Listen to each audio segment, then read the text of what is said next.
So we need to talk about a very important case that was recently argued in front of the Supreme Court.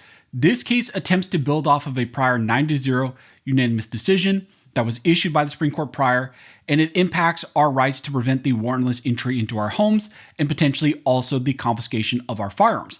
So let's talk about what is going on in this critical case and what happened during the oral arguments. Now, before we jump into this video, if you guys want to support the channel, one of the best ways to do that is simply to subscribe. Also, double check to make sure YouTube has not unsubscribed you. And then also, I just wanted to wish you all, a happy New Year's. I hope that, 2026 going forward is an amazing year for you guys. I just want to thank you for all the support that you guys showed to me and the channel. And I'm looking forward to 2026 and potentially even more big two-way wins going forward. So as I mentioned in the intro, in this video, we're going to be discussing a new Supreme Court case that was argued in front of them, and it involves when police can enter someone's home without a warrant.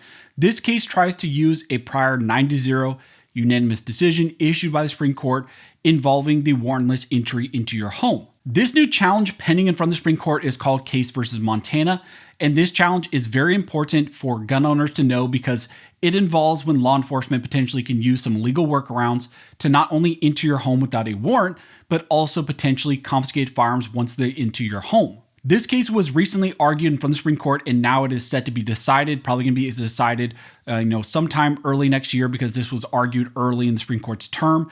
And I think generally the ruling by the Montana Supreme Court prior in this case will be reversed by the United States Supreme Court. Now, this challenge attempts to use and expand upon the prior 9-0 unanimous decision issued by the Supreme Court in cases like Caniglia versus Strom, and then also Brigham City versus Stewart.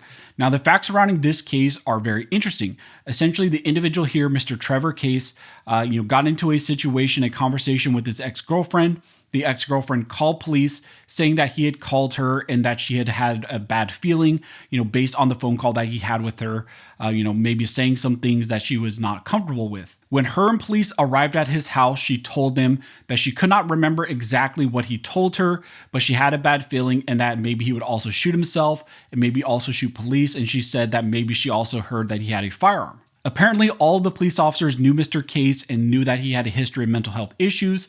And when the 4 police officers arrived at the home, they looked through all the windows into the rooms. They did not see Mr. Case. One of the officers stated that, she noticed that there was an empty handgun in a holster and also a notepad. And so the officers knocked on the door, shined lights through the windows, called for Mr. Case, but he did not respond.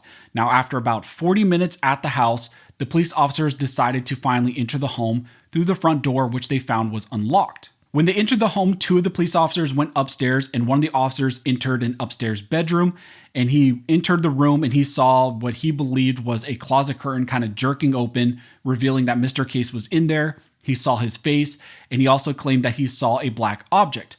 Now, seeing the black object, the officer then decided to shoot at Mr. Case, and he hit him once in the arm. It passed through, I believe, his arm into his stomach. And so, he was hit by that gunshot. They gave him medical attention, detained him, and then they searched the home. And in that bedroom, they also found a handgun. I believe it was in a laundry basket kind of near the closet as well. Now, in response to this, Case argued that the officer's warrantless entry into his home violated the 4th Amendment, so the gun and then also other evidence that was found at the house should be suppressed. Those arguments were rejected by the lower courts in the state of Montana, and eventually this was also appealed up to the Montana Supreme Court, who held, review of this case. And the Montana Supreme Court agreed with the state of Montana that the evidence should not be suppressed, and they issued a 4-3 split decision in this case. However, in that ruling, the Montana Supreme Court did not use the Brigham City standard outlined by the United States Supreme Court, but instead appeared to apply a lower standard of reasonable suspicion. Because of that, this challenge has now made its way to the United States Supreme Court and was granted review and recently argued in front of the Supreme Court. In his petition, Mr. Case argues that the Supreme Court should apply the 4th Amendment's probable cause rules also to these emergency aid situations. They asked for the Supreme Court to vacate the Montana Supreme Court ruling, which used the lesser reasonable suspicion standard. Case also argued that the search was not justified under the community caretaking doctrine, which was also struck down and rejected by the Supreme Court in that prior 9-0 decision in the case Caniglia versus Strom. Now, in this case, both the Trump administration and the state of Montana argue for the probable cause standard, which is being advocated by Mr. Case to be rejected in these emergency aid situations. In fact, the Trump administration asked for kind of a sliding scale style of reasonable suspicion to be applied in these situations where the state of Montana kind of just wants a firm reasonable suspicion standard. Now, after listening to the oral arguments that happened in front of the Supreme Court, my impression is that this case will really hinge on the fact that Montana and the Supreme Court there did not properly apply the U.S. Supreme Court prior decisions in cases like Brigham City versus Stewart. In that case, the Brigham City case, police responded to a complaint about a loud party. The police arrived at a house and they saw that there were some minors inside the home. They saw that they were drinking alcohol. They also heard a lot of shouting. And then through the window, they also saw that one of the minors was getting into a fight with an adult. And based on that, they saw that the adult had punched the minor. They decided to enter the home, announce their presence, got into the home, stopped the fight, also detained those individuals, those men that had punched the minor, and also charged them with some offenses based on that altercation. Now, on review, the trial court judge, however, refused to allow the evidence collected after the police entered the home because it was a warrantless search in violation of the Fourth Amendment. Now, in the Brigham City unanimous decision issued by the Supreme Court held that police may enter a building without a warrant when they have an objectively reasonable basis to believe that the occupant is seriously injured or threatened with such injury. Now, in the oral arguments that happened here in this case challenge, essentially a lot of the Supreme Court justices focused on the fact that the Montana Supreme Court did not properly apply that standard that was outlined in the Brigham City case.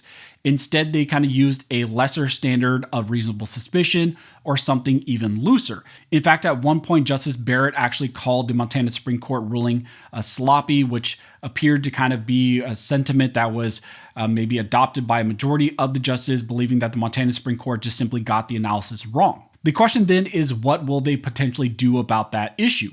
Many of the justices asked if they should simply vacate and remand the case back down to the state of Montana and the Montana Supreme Court and say that they need to apply the Brigham City standard, or if the Supreme Court themselves should decide this case and apply the standard themselves to give guidance to the Montana Supreme Court and also to all the other lower courts. I will state that Mr. Case's counsel primarily pushes for the Supreme Court to apply the Fourth Amendment probable cause jurisprudence on these emergency aid cases. However, I do not think that any of the Supreme Court justices were kind of in favor of that.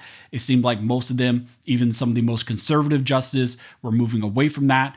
Many were concerned about how hard the probable cause standard would be for police officers to actually meet and decipher in these type of emergency aid situations. So what do I think the outcome of this case will be based on the oral arguments? Well, I think that this will lead to two potential outcomes, but both will lead to the United States Supreme Court reversing what the Montana Supreme Court said in this case.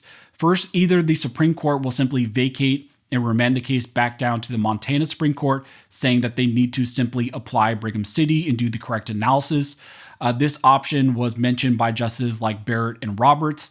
Now, the other option that was entertained and also advocated for by Mr. Case and his attorneys was that if the Supreme Court is going to go that route, instead of just remanding it, they should actually take up the case themselves, apply the standard on their own, apply Brigham City, and give guidance to the lower courts on how to do this analysis. So the Supreme Court would look at the facts of Mr. Case's situation and see if the police officers had an objectively reasonable basis to enter the home. Now, this case is very important because it impacts everyone's protections against these warrant exceptions. The Supreme Court now has an opportunity to clarify or expand upon its prior 9-0 unanimous decisions in multiple cases like Caniglia and then also Brigham City, and that has downstream implications for all of our protections, all of our Fourth Amendment rights, and also our ability to prevent these warrantless entries into our home, which ultimately can lead to gun confiscation. So those are some of the main takeaways from the oral arguments that happened in the Supreme Court.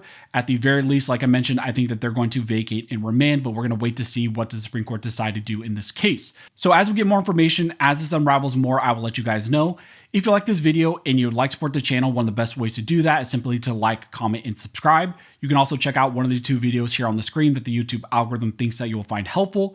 But as always, thank you so much for all of your support. And never forget, this nation was built by armed scholars, and this nation will be maintained by armed scholars.